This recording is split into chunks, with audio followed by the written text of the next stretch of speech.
解放军陆军某部全面试验无人作战装备，你能想到的就能看到，台军看后该明白了。观众朋友、网友朋友，大家好，我是付天少。近日，解放军陆军某集团军所发布的一段无人装备与有人装备协同演练的视频惊艳网络。在短短几分钟的视频中，先后出现了固定翼无人驾驶侦察机、排爆机器人、微型履带式侦察机器人、小型的多旋翼侦察无人平台、固定翼侦察投弹爆破无人机、无人弹药运输车、四足侦察机器狗和无人驾驶火力支援车。可以说，只要是你能想到的，几乎都能在这里看到。这是中国军队地面作战模式发生重大改变的一个标志，那就是有人和无人融合为一体。正在进行的俄乌冲突，俄军虽然拥有强大的火力优势，但是在城市攻防战、堑壕战过程中，几乎没有看到什么太高效的战术。这也是俄乌冲突战局越打越焦灼的真正原因。随着中国无人装备的发展，特别是各种各样的地面无人作战装备参加展览，很多人都想看到解放军解决复杂近距离攻坚战的新样式。从这段视频我们可以看出来，中国军队在使用无人作战力量方面已经超越了美军和俄军，有了独步天下的孤独感。从这场演习中我们所看到的，有人以无人装备配合作战，将是解放军走向彻底无人化作战的一个重要历史阶段。放眼全球，目前有条件进入这个作战阶段的国家屈指可数，恐怕目前唯有中国。因为中国有着非常完善的无人装备的科研和制造的产业链，智能化机器人和无人装备融入解放军的作战行动，将会带来有意义的这么几条。第一，驱动整个陆军作战样式、作战观念的转变，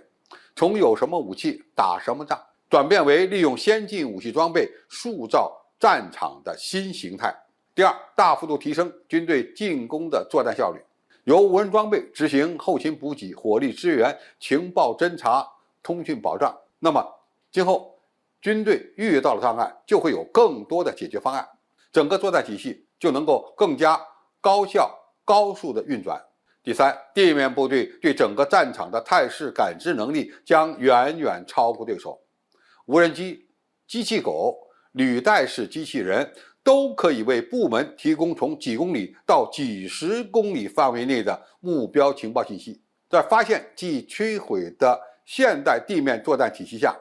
敌方的兵力和武器将会被大量的察打一体无人机、巡飞弹、火力支援车快速的定点清除，甚至都看不到解放军战士的身影。它将极大的降低解放军战士的伤亡率。无人作战系统今后将会在很大程度上取代有人的装备，降低我军和友军的伤亡率将是最大的推动因素。我们中国人解放军的战士不怕牺牲，但是我们也必须在尽可能的情况下减小士兵的伤亡，这才是未来解放军装备发展的新境界。第五，无人作战装备出现在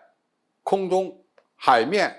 地面战场，将会给对方造成心理恐惧和绝望的软杀伤。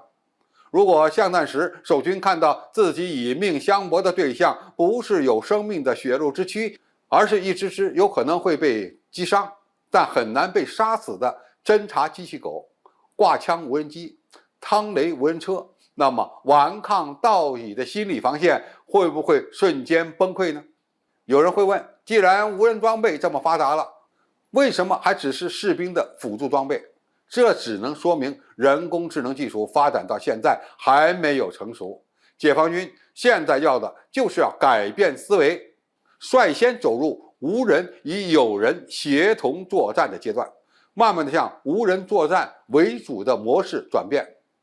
看到这些画面，估计真正担心的就是海峡对岸的台军了。这一切都预示着顽抗变得毫无意义。以后解放台湾岛的先头部队很可能就是机器人大军。我们有钱有技术，就会这么土豪。美国人再想玩什么非对称的刺猬、豪猪战略，只会被我军的无人装备扒光刺。这一天不会太远了。好，今天的评述就到这里，谢谢大家收看，我们下期再见。